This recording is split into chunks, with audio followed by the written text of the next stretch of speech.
Hello everyone and welcome to our channel.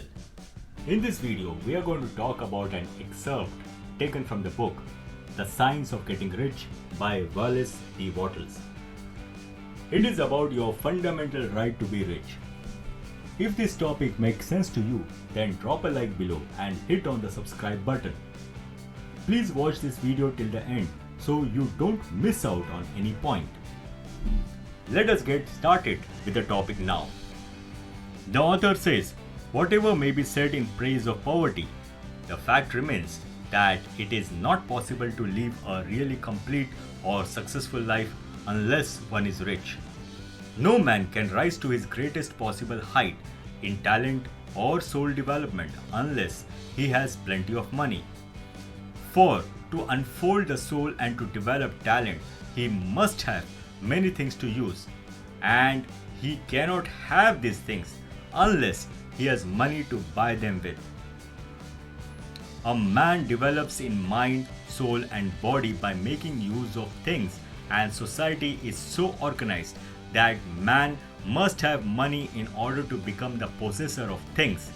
Therefore, the basis of all advancement for man must be the science of getting rich. The object of all life is development, and everything that lives has an inalienable right to all the development it is capable of attaining.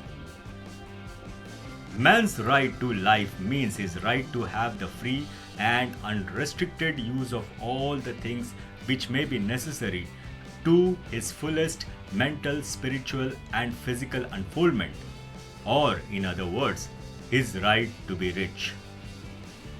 In the book, the author speaks of riches in a figurative way.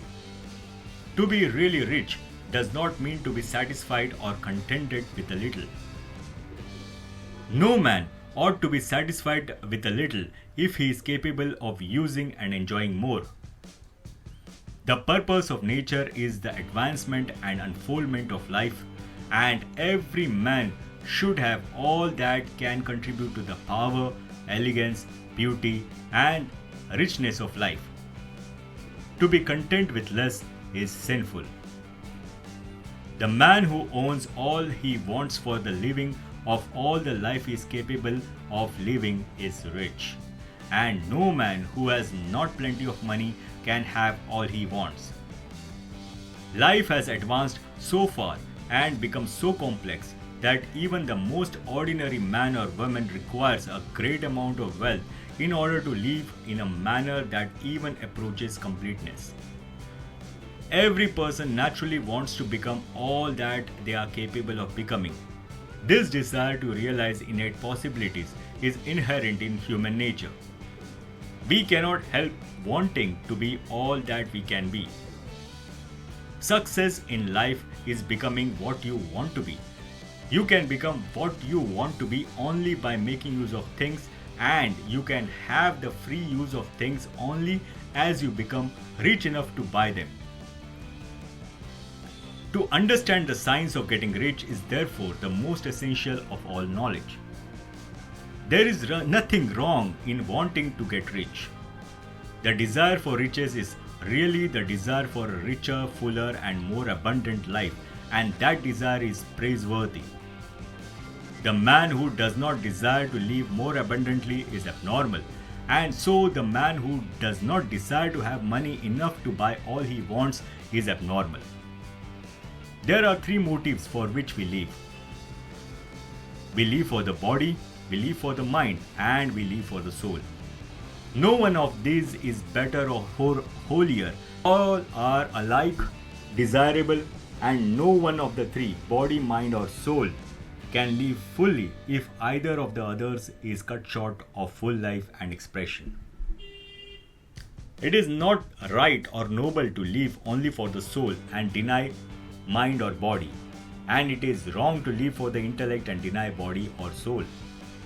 We are all acquainted with the loathsome consequences of living for the body and denying both mind and soul. And we see that the real life means the complete expression of all that man can give forth through body, mind and soul.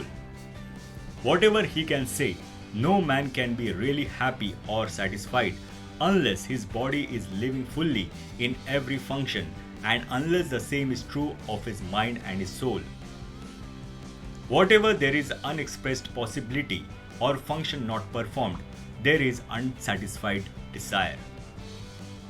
Desire is a possibility seeking expression or function seeking performance. Man cannot live fully in body without good food, comfortable clothing and warm shelter, and without freedom from excessive toil. Rest and recreation are also necessary to his physical life. He cannot live fully in mind without books and time to study them, without opportunity for travel and observation, or without intellectual companionship. To live fully in mind, he must have intellectual recreations and must surround himself with all the objects of art and beauty he is capable of using and appreciating. To live fully in soul, man must have love, and love is denied expression by poverty. Man's highest happiness is found in the bestowal of benefits on those he loves. Love finds its most natural and spontaneous expression in giving. The man who has nothing to give cannot fill his place as a husband or father, as a citizen or as a man. It is in the use of material things that a man finds full life for his body, develops his mind and unfolds his soul. It is therefore of supreme importance to him that he should be rich. It is perfectly right that you should desire to be rich. If you are a normal man or woman, you cannot help doing so.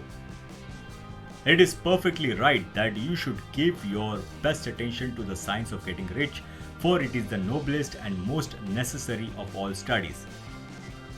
If you neglect this study, you are derelict in your duty to yourself, to God and humanity, and you can render to God and humanity no greater service than to make the most of yourself.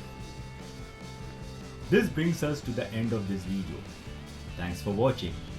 If you have liked the content, then do like and share this video. Also, please subscribe to our channel and hit on the bell notification icon so you don't miss out on our upcoming videos on the topics of personal empowerment and financial education.